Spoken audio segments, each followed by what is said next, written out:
गुरु तिरासरा। हम प्रथम दो संपत्तियों की व्याख्या कर चुके हैं, सम और दम। अभी हम तृतीय संपत्ति पे आते हैं, जिसे उपरति कहते हैं, और जिसका अर्थ है अपने को सभी वस्तुओं से हटा लेना। इस दशा में मनुष्य अपनी सभी इच्छाओं, यहाँ तक कि परलोक की इच्छाओं से भी मुक्त हो जाता है। वह संसार की किसी भी वस्तु से आकृष्ट या मोहित नहीं होता। उसका मन सदा केवल एक सत्य में ही केंद्रित रहता है। यह वैराग्य की दशा से इस अर्थ में भिन्न है कि वैराग्य में सांसारिक वस्तुओं के प्रति अरुचि का भाव होता है, जबकि उपरति में आकर्षण और विकर्षण दोनों ही निशेष हो जाते हैं। बहुत ऊंची अवस्था है। वैराग्य वास्तव में इस श्रेष्ठतर एवं उच्चतर स्थिति का अपूर्ण रूप है। इस स्थिति में हमारा मन, वृत्तियां तथा इंद्रियां पूर्णतः शुद्ध हो जाती हैं। हम सभी बाह्य वस्तुओं से उबने लगते हैं और उन्हें ध्यान देने योग्य भी नहीं समझकर उनसे दूर हो जाते हैं। हम संसार की आसक्ति के प्रभाव से मुक्त हो जाते हैं। ऐसे मनुष्य के लिए ईश्वर के सुखों का भी कोई आकर्षण नहीं रहता है, और न तो उसमें मुक्ति, निर्वाण अथवा अन्य उच्चतर आदर्शों के प्रति कोई आकर्षण रहता है। चतुर्थ संपत्ति तितिक्षा। इसमें धैर्य की स्थिति है।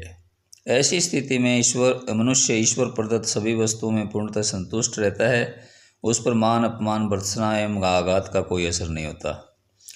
पांचवी संपत्ति श्रद्धा है, जो एक बहुत बड़ी उपलब्धि है। श्रद्धा नामक अध्याय में वर्णित कृत्रिम श्रद्धा की प्रारंभिक अवस्थाओं से यह बिल्कुल ही अलग है। अंतिम संपत्ति समाधान है।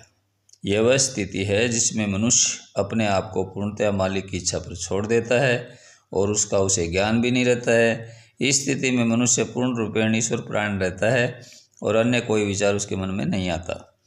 इस प्रकार हमने तृतीय साधन की विभिन्न उपलब्धियों पर विचार किया है। अब हम चारों साधनों में से अंतिम साधन मुमुक्षा पर आते हैं। जब मनुष्य इस दशा पर आता है तो उसे परम सत्य से निकटतम संपर्क बढ़ाने अथवा अनस्तित्व की स्थिति में वास्तविक रूप से लय हो जाने के अतिरिक्त और कुछ करना शेष नहीं रहता। यह साक्षात्कार का व्यवहारिक पक्ष है और योग की प्राचीन पद्धति का अनुसरण करने पर प्रारंभिक साधनों के अनवरत अभ्यास के पश्चात ही प्राप्त हो पाता है। सहज मार्ग की आधुनिक पद्धति पुराने निर्धारित मार्ग से इस अर्थ में भिन्न है कि यह अष्टांग योग के विभिन्न चरणों को एक एक करके अलग अलग नहीं लेती। इस पद्धति में के अंतर्गत ध्यान करते समय आसन, प्राणायाम, धारणा, ध्यान, समाधि सभी एक साथ लिए जाते हैं। ध्यान हमें आगे चलकर एकाग्रता एवं समाधि की स्थिति की ओर ले जाता है। इस प्रकार हम स्वभावतः समाधि की ओर बढ़ते हैं, जो योग का अंतिम चरण है। समाधि अथवा एकाग्रता की अवस्थाओं के तीन रूप होते हैं। इसमें प्रथम तो वह है जिसमें मनुष्य अपने को खोया या डूबा हुआ महसूस करता है। उसकी इंद्रियां, भाव, आवेग कुछ समय के लिए ऐसे निलंबित हो जाते हैं मानो उस समय के लिए वो निर्जीव हो गए हों। वह घोर निद्रा में सोए हुए मनुष्य की भांति होता है, जिसे किसी बात की चेतना नहीं रहती। दूसरा रूप वह है जिसमें यद्यपि मनुष्य एक बिंदु पर पूर्णतः एकाग्रचित है, फिर भी उसमें अपने को वस्तुतः डूबा हुआ महसूस नहीं करता। इसे अचेतनता में चेतनता की अवस्था कहा जा सकता है। स्पष्टतः उसे किसी बात की चेतना नहीं रहती, फिर भी उसके अंदर चेतनता विद्यमान रहती है, यद्यपि केवल छाया रूप में ही। एक मनुष्य किसी समस्या पर गहरे ओर से सोचते हुए सड़क पर चलता जाता है। वह उस समस्या के चिंतन में इतना डूबा हुआ है कि अन्य सभी वस्तुओं के प्रति अचेतन है, और न तो वह रास्ते में कोई वस्तु देखता है, न आसपास की कोई आवाज़ या बातें सुनता है। वह मन की एक अचेतन अवस्था में चला जाता है। जब फिर भी सड़क के किनारे किसी पेड़ से वह टकराता नहीं और न उस रास्ते में आने वाले किसी मोटर से ही वह दबता है। वह अपनी अचेतन अवस्था में अनजाने ही इन सभी आवश्यकताओं के प्रति सजग रहता है और अवसर के अनुसार कार्य करता है, किंतु उसे उन कार्यों की कोई चेतना नहीं रहती। यह अचेतन में चेतन की अवस्था है। इस मनस्थिति में अन्य वस्तुओं की चेतना सुप्त प्राय रहती है और उसकी छाप नहीं पड़ती। तीसरा रूप सहज समाधि का है। यह एकाग्रता का सर्वोत्तम रूप है। इस स्थिति में मनुष्य अपने कार्य में व्यस्त रहता है, मन उसमें लगा रहता है, परंतु उसका अंतस्थल उसी सत्य वस्तु पर स्थिर रहता है। अपने चेतन मन से तो वह बाहरी कार्यों में व्यस्त है, पर उसका अवचेतन मन दैवी विचारों में व्यस्त रहता है। प्रत्यक्ष रूप से सांसारिक कार्यों में व्यस्त रहते हुए भी वह सारे समय समाधि की दशा में रहता है। यह समाधि का उच्चतम रूप है और इस स्थिति में मनुष्य के स्थायी रूप से प्रवेश करने के उपरांत करने के लिए बहुत थोड़ा ही शेष रह जाता है। साधना के क्रम में प्राप्त होने वाली विभिन्न आध्यात्मिक स्थितियों की विशेषता है प्रकृति के लिए कार्य के लिए विशिष्ट शक्ति एवं क्षमता की प्राप्ति। सबसे नीचे का क्षेत्र पिंड देश है, जो वक्षस्थल में स्थित विभिन्न छोटी छोटी ग्रंथियों से मिलकर बना है। यह पंचाग्नि विद्या का केंद्र है, जिसका उल्लेख प्राचीन हिंदू धर्मशास्त्रों में अधिकतर हुआ है। जब मनुष्य इस क्षेत्र का ज्ञान प्राप्त कर लेता है तो उसमें भौतिक तत्व के विज्ञान की सहज ज्ञान स्वतः विकसित हो जाता है, जिसे वह समुचित अभ्यास एवं अनुभव के उपरांत अपनी इच्छा अनुसार प्रयोग में ला सकता है। पर जहाँ तक आध्यात्मिकता का संबंध है, यह उपलब्धि उसके किसी काम की नहीं। अतः एक उचित प्रशिक्षण विधि में उन सभी भौतिक शक्तियों के प्रति साधक को ऐसा अवधान कर दिया जाता है तथा गुरु की ध्यान शक्ति द्वारा उन्हें पार करने में सहायता दी जाती है, जिससे उसका मन केवल शुद्ध आध्यात्मिक विषय के अतिरिक्त अन्य किसी ओर आकृष्ट ना हो। वह तब अपने ऊपर सौंपे हुए छोटे मोटे दैवी कार्य करने की स्थिति में हो जाता है। तो उसका कार्य क्षेत्र उस अवस्था में एक छोटा स्थान होता है, जैसे एक कस्बा, एक जिला अथवा और कोई बड़ा खंड। उसका कार्य अपने क्षेत्र के अंतर्गत सभी क्रियाशील वस्तुओं की प्रकृति की मांग के अनुरूप उचित व्यवस्था करना है। वह अपने क्षेत्र में वांछित तत्वों का सन्निवेश करता है और अवांछित तत्वों को हटाता है। उसे ऋषि कहते हैं और उसका पद वसु होता है। सब इससे ऊंची स्थिति का पद ध्रुव है, ध्रुव का पद है। उसे ब्रह्मांड मंडल का पूर्ण ज्ञान होता है। उसकी श्रेणी मुनि की होती है। उसका कार्य क्षेत्र अधिक विस्तृत है तथा वसुओं पर उसका प्रभुत्व होता है।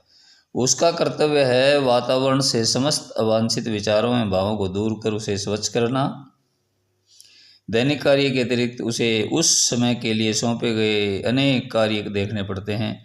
यह अवस्था मानव शरीर में स्थित हृदय के निकटवर्ती क्षेत्र हैलम शैडो के पूर्णतया प्रकाशित होने पर प्रकाश प्राप्त होती है। उससे उच्चतर स्थिति ध्रुवाधिपति की है, जो ध्रुवों के कार्य का निर्देशन करता है। वह दशा नाभि बिंदु पर अधिकार करने के उपरांत मिलती है। उसका कार्य क्षेत्र संपूर्ण विश्व होता है, किंतु यह कार्य ध्रुव कार्य की भांति होता है। वातावरण को स्वच्छ करने के प्रतिदिन के कार्य के अतिरिक्त उसे समय समय पर घटने वाली आकस्मिक घटनाओं की भी देखभाल करनी होती है। ईश्वरीय कार्य करने वाली ये आत्माएं अत्यधिक विकसित और अपार क्षमता वाली होती हैं और ये आत्म अभिमान या निज व्यक्तित्व की भावना से बिल्कुल अवज्ञा करके पूर्णतः प्रकृति की इच्छा के अनुसार कार्य करती हैं। इनका कार्य स्वतः और नियंत्रित यंत्रवत होता है। इन्हें किसी भी विषय में स्वयं निर्णय करने या अपने मन के कार्य करने की स्वतंत्रता नहीं होती। अगला है पार्षद की स्थिति, जो ध्रुवाधिपति के पद से ऊंची है। केवल असाधारण परिस्थितियों में प्रकृति की अत्यधिक आवश्यकता पर ही किसी को प्रदान की जाती है। वह अपने नीचे कार्य करने वाले उपयुक्त विभिन्न अधिकारियों के कार्यों को निर्देशित व्यवस्थित करता है, उन्हें विभिन्न कार्य देता रहता है तथा अपने लिए केवल अत्यंत महत्वपूर्ण कार्यों को ही रखता है। निर्धारित परिणाम घटित करने के लिए उसकी इच्छा शक्ति महान कार्यों अथवा युद्धों जैसे सभी महत्वपूर्ण विषयों में कार्य करती है। वह प्रकृति की द्वारा नियोजित विनाश एवं रचना के सारे काम करता है। उसका कार्य क्षेत्र केवल इसी जगत तक सीमित है। यह स्थिति सहस्त्रदल कमल के केंद्र बिंदु पर मनुष्य के पूर्ण अधिकार प्राप्त करने पर मिलती है। महापार्षद की स्थिति सर्वोच्च है। वह अंतिम देवी पद है, जो किसी को विरले ही दिया जाता है, वह भी तब जब प्रकृति को घोर परिवर्तन करने की अथवा दुनिया को बदलने की आवश्यकता होती है। इसमें सर्वोच्च शक्ति होती है। यह अनुकपाल सिर के पिछले भाग की हड्डी ओसीपिटल वॉन के दाहिने क्षेत्र में, जैसा कि राजयोग का दिव्य दर्शन में इस पुस्तक के में दर्शाया गया है, से प्रारंभ होती है। ये राजयोग की अद्भुत उपलब्धियां हैं जिन्हें मनुष्य तभी प्राप्त कर सकता है जब वो इसके लिए वस्तुतः तैयार हो, उचित निर्देशन में सही मार्ग पर अग्रसर हो रहा हो। धन धन सतगुरु तेरा ही आसरा। ये साक्षात्कार का यहाँ पे चैप्टर पूरा होता है। आशा है आप इसको समझेंगे, पढ़ेंगे, सुनेंगे और इससे लाभान्वित होंगे। धन धन सतगुरु तेरा ही आसरा।